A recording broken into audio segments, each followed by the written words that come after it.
¿Cómo conectar con el público sin hablar?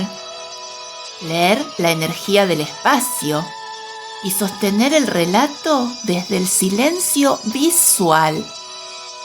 La mirada es una herramienta narrativa que muchos pasan por alto, porque a veces un solo cruce de miradas dicen más que 100 frases bien dichas. Bienvenidas, bienvenidos a Voz y Cuento, arte al narrar historias que cobran vida. Un espacio donde exploraremos el arte de narrar, de conectar, de emocionar. Yo soy Emilce Brusa y hoy vamos a detenernos en algo que muchas veces pasa desapercibido, pero tiene una fuerza inmensa en la escena. Te hablaré de la mirada, porque como ya dije, a veces un solo cruce de miradas dice más que 100 frases bien dichas.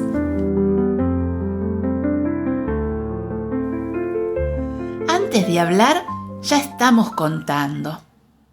Con el cuerpo, con la respiración y con los ojos. La mirada del narrador no es solo ver, es leer, es sostener, es ofrecer.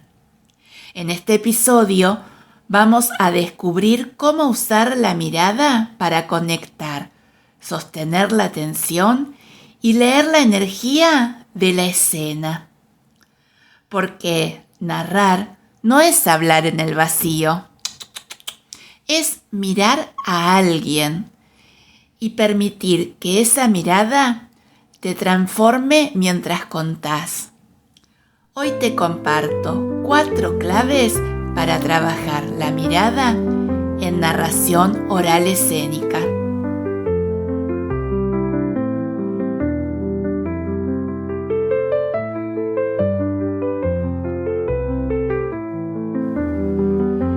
Clave 1. La mirada elige. Tu mirada guía al público. Por ejemplo, si miras al piso, eso baja la energía. O si miras al techo, se desconecta.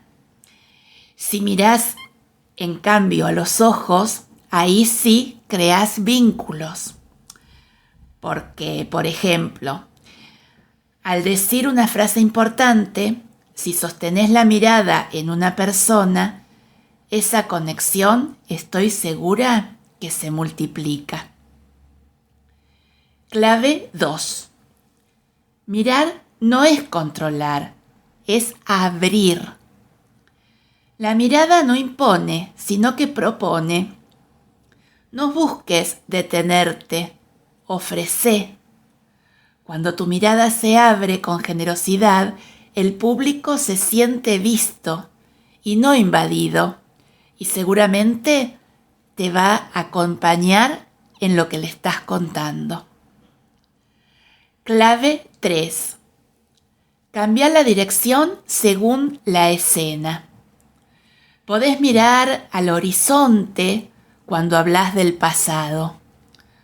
Al frente cuando algo ocurre ahora. O al costado si aparece un personaje. Por ejemplo, y entonces desde la colina y mirás hacia arriba, vino la tormenta llegando. Pero acá tenés que tener ojo si contás para niños o para adultos también, y situás imaginariamente un objeto que estás contando en ese momento en relación al cuento, de tener cuidado de no pisarlo o después ponerlo en otro lugar. Acá tenés que tenerlo en cuenta cuando vos te estás estudiando el cuento, de marcar para no pasar por encima de esas imágenes que estás dibujando. Clave 4. Escuchá con los ojos. Sí, también se puede hacer eso. La mirada escucha si estás presente. Podés ver si alguien se está yendo o acercando emocionalmente con lo que estás contando. Entonces ahí podés ajustar tu ritmo con solo observar una respiración, hacer una pausa o un gesto cómplice con el que te está mirando. La mirada es ese puente silencioso entre vos y el otro. No necesita palabras, sino sostiene las palabras. Y cuando se encuentran, la historia cobra vida.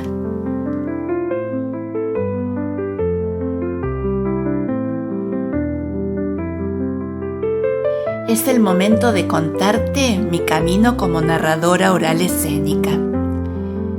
Te cuento que en el año 2012 yo seguía como directora de un jardín de infantes, como te conté en otros episodios. Me llega una invitación para participar de la 5ª Cita Internacional de Narradores Orales en Bahía Blanca. Yo ya te dije que vivo en La Plata. Era un tramo bastante largo. En colectivo, en micro, son como 12 horas porque entra en todos los pueblos. Yo no sabía si pedir permiso. Era viernes, sábado y domingo. Tendría que haber faltado el jueves para viajar y llegar el viernes para comenzar esta cita, que no era un encuentro ni un festival. Ahora después te voy a contar por qué se llama así. Justo en ese año había llegado al jardín una maestra desde ahí, desde Bahía Blanca. Entonces le pregunto. Esta maestra tenía un nombre de cuento, se llamaba María de las Nieves. Entonces le digo, María de las Nieves, ¿qué te parece de viajar tanto para ir a esta cita de narración en Bahía Blanca? Y ella me respondió, sí, anda. Porque Marita Berenguer, que fue y es una persona increíble, generosa, maestra también, y yo participé con ella en talleres de escritura, pero ha formado a muchos narradores. Entonces me dijo, sí, es una eminencia en Bahía, tenés que ir. Yo no sé si era porque quería que yo no estuviera como directora o realmente quería que participe y viviera eso. Pero sí, la verdad que un viaje que valió la pena porque no solamente fui a la 5ª Cita Internacional de Narración Oral, sino que fui varios años seguidos, se hacían en el mes de noviembre. Participé de la 6ª, de la 7ª, de la 8ª y de la 9ª, o sea que viajé desde el 2012 hasta el 2016 sin perderme ninguna. Era Marita Berenguer, la llamaba cita de narración porque ella decía que no era ni un festival ni un encuentro. Ella citaba a todos los narradores de la Argentina o extranjeros que quisieran aprender, compartir sobre este oficio tan hermoso que es la narración oral. La verdad que fueron encuentros, en realidad citas, fueron citas maravillosas porque Marita organizaba esto de un año para el otro con mucha responsabilidad porque había un invitado especial que era un autor, había mesa de libros donde nosotros podíamos buscar esos libros para después encontrar ese repertorio para seguir contando. Había narración en escuelas, en centros culturales, había talleres donde participábamos en todos los talleres con invitados internacionales y nacionales para seguir formándonos. De las citas saqué amistades que todavía perduran de distintos lugares de la Argentina, de Chascomús, de Capital, de La Pampa, bueno, de un montón de lugares. Sigo en contacto con narradoras porque mientras esperábamos de hacer las distintas actividades, las distintas propuestas que Marita nos preparaba cada año, Nosotros compartíamos lugares donde dormíamos, lugares donde comíamos, plazas donde nos juntábamos entre una actividad y la otra, y ahí empezábamos a contarnos nuestras experiencias un año al otro de lo que habíamos hecho, y nos enriquecíamos con el trabajo de todas. Muy generoso todo. También había mesas redondas, y en el año 2013, en la cita número 6, Marita me propuso para formar una mesa donde estuvimos hablando con otras narradoras sobre el desempeño del narrador en los distintos espacios escénicos. La verdad que me traigo recuerdos increíbles, porque en una ocasión yo paraba en un hotel y desayunaba con la autora María Cristina Ramos, que escribe poesías divinas para las infancias, y compartíamos el desayuno y me contaba, ella es del sur de la Argentina, y me contaba cómo se inspiraba en escribir esas historias, esas poesías, esos poemas tan bellos que los invito a que busquen sus libros, porque no tienen desperdicio. Uno es más lindo que el otro. Y después, bueno, sí, los talleres, todos enriquecedores. Y ya les digo, todos pasábamos por los distintos talleres. Nadie se quedaba sin aprender nada. Y Marita, tan generosa fue en esas citas, que ella decía, después de contar hay que comer. Increíblemente, abría la puerta de su casa y nos invitaba a comer a todos los que habíamos ido a la cita, a comer empanadas, o no me acuerdo qué preparaba. Guisos, me acuerdo que también comimos una vez guisos o unas tallarinadas en su propia casa. Y me acuerdo también que la primera vez que fui, estábamos en un centro cultural muy bello, donde era noviembre, entonces hacía calor, y estábamos en las charlas, lo habían hecho en un patio, y entre una charla y otra, Marita se levanta de la mesa y pregunta, ¿las chicas de La Plata, por dónde están? Y era la primera vez que nos conocía. Y la verdad que nos sentimos ya desde el primer día integradas a ese grupo. Así que por eso no podía faltar a las otras citas de los otros años. Y bueno, como les cuento, en cada uno de estos encuentros, de los festivales, o en este caso la cita de narradores, que duró 10 años, yo empecé a participar, que descubrí en el 5º. Falté en el 10º porque en ese momento estaba en el plan de lectura y vivía viajando por toda la provincia de Buenos Aires, y justo coincidía con otros viajes, así que la 10ª, que fue la última, me la perdí. Pero mis amigas narradoras que nacieron de estas citas me contaron con lujo de detalle cómo fue ese cierre, porque Marita, que yo sigo en contacto con ella, me contaba que cada vez se hacía más difícil todo, organizarlo, porque no es tan fácil. Iban gente de toda la Argentina y extranjeros. Había una súper organización para que todo saliera 10 puntos y salía 100 puntos, no 10.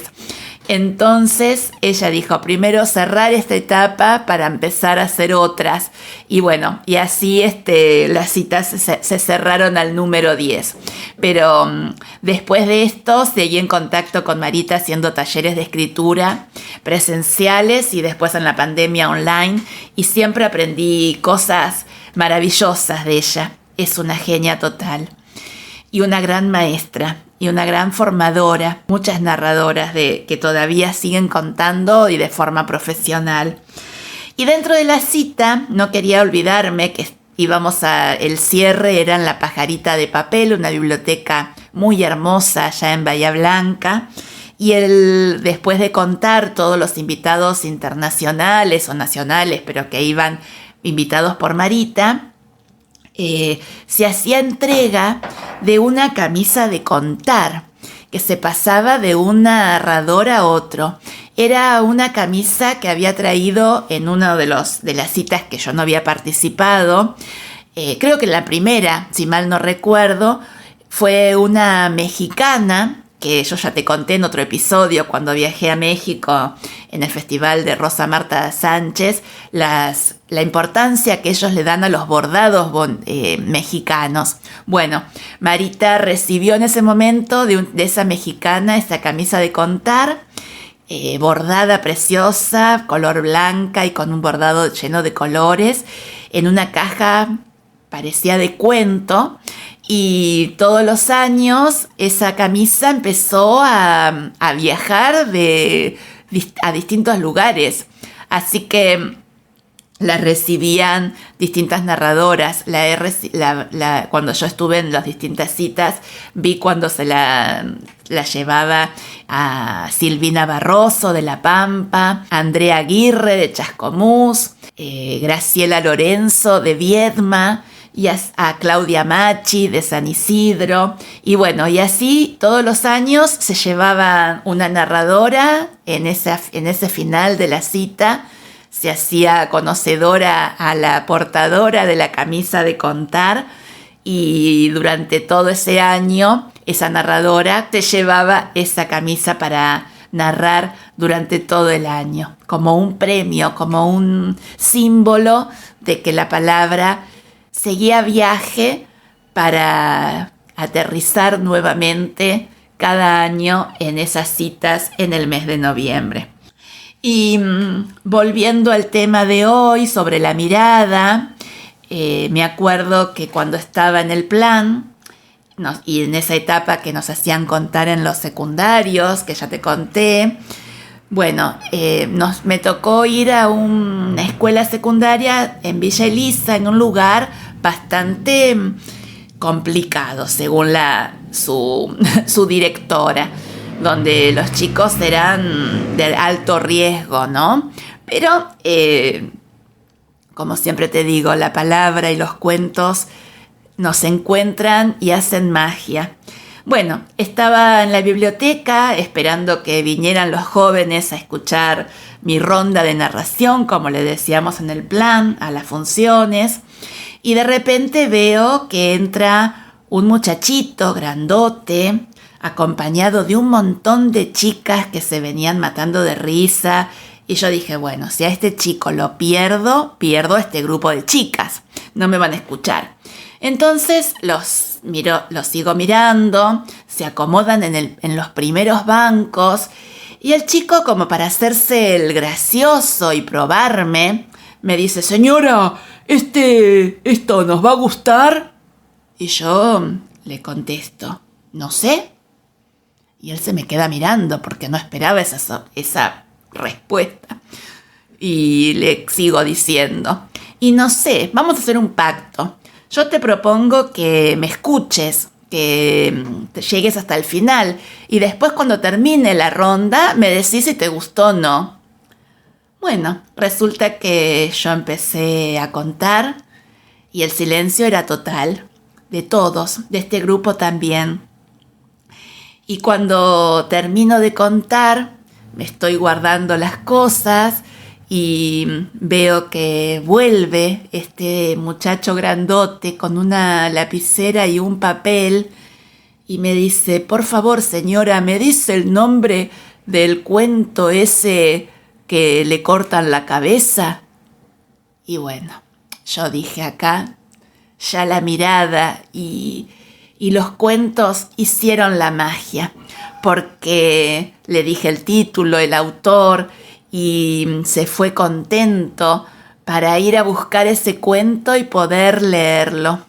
Esto es lo que hace la mirada, ¿no? De estar atento a ese público que nos está, más en una escuela donde es un público que no es un público genuino, es un público cautivo, porque no se pueden ir. Ya vamos a hablar de esto en otros podcasts más adelante, ¿no? Porque acá no tienen escapatoria, tienen que escuchar sí o sí. Y esto de la mirada atenta, ¿no? También de estar atentos a que si vemos que algo conmueve, como en otra ocasión, que una profesora empezó como a lagrimear con un cuento que hablaba de de una persona que se sentía un bicho extraño en un lugar, ¿no? En una ciudad. Y andás a ver dónde la llevé con ese cuento que empezó a lagrimear, ¿no? Entonces a estar atentos y decirle, a vos te pasó algo parecido, y darle la palabra para que se exprese y no dejarlo con esa angustia o con esa tristeza, ¿no? Poder estar atento a esto para que la narración, como siempre digo también, una forma de comunicación, tenemos que estar siempre mirando lo que pasa en ese momento tan increíble que es la narración oral escénica.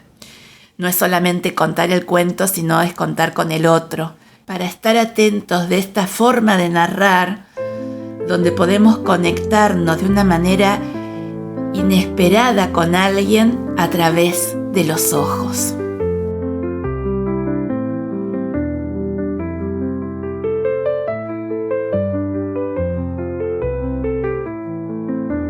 Y ahora, como lo prometido es historia, quiero cerrar este episodio con un relato donde la mirada y los rituales van de las manos de unas amigas.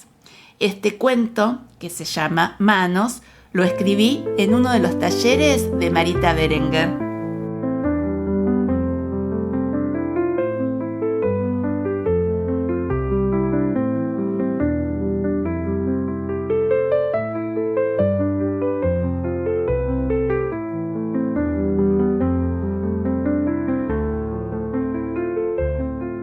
Ellas tenían un ritual. Todos los años, el 1 de abril, se juntaban a tomar el té y a comer delicias caseras. En un momento, unían sus manos, unas arriba de las otras formando una torre de carne y hueso. Y finalmente, llegaba la promesa. La decían en voz baja, en forma de plegaria. No conformarnos. Saber que merecemos lo mejor, no por egoístas, sino por el amor a nosotras mismas. Ellas vivían en el mismo pueblo desde niñas. No se tenían secretos, sabían todo de una y de la otra. Sabían de sus alegrías, de sus penas, de sus picardías y de sus miserias.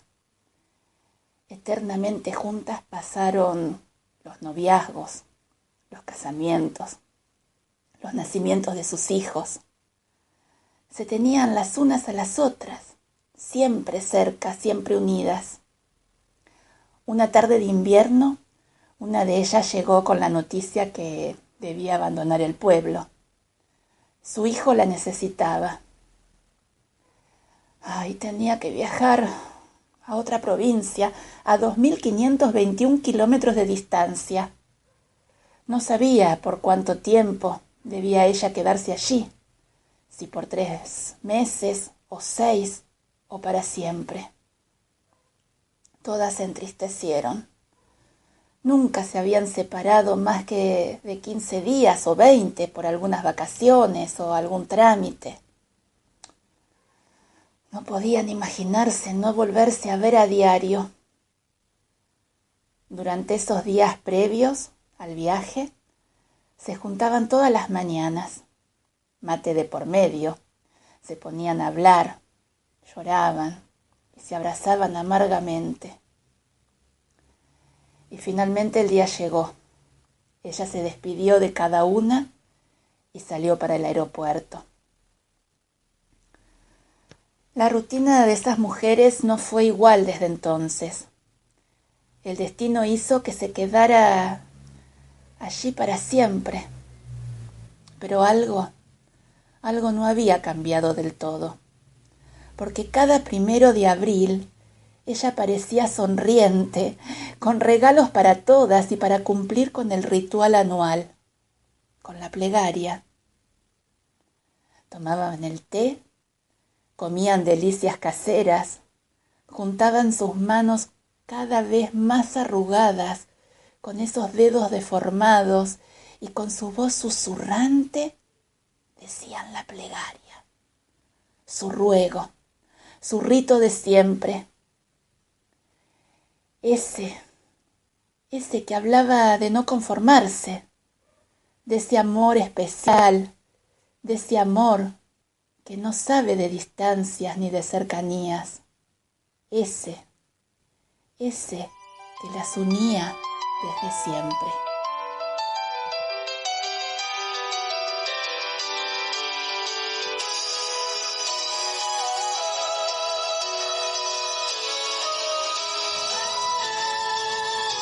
Esto fue Voz y Cuento, arte al narrar historias que cobran vida. Este podcast no tiene anuncios. Si querés apoyar este proyecto, te invito a que me compres un cafecito. En la descripción podrás encontrar el link y donar lo que puedas. Y si querés aprender a contar cuentos, entra a www.vozycuento.com y date una vuelta por la escuela de narración para encontrar los cursos y los seminarios. Ahí también vas a encontrar el formulario de inscripción de cada uno de ellos. También podés seguirme por Instagram, @emilcebrusa. Nos encontramos la semana que viene en el próximo episodio, donde seguiremos explorando este maravilloso universo de contar historias. Hasta entonces, recordá contar con arte y no te olvides de mirar. Te mando un abrazo. Nos escuchamos entre cuento y cuento. Gracias por estar del otro lado.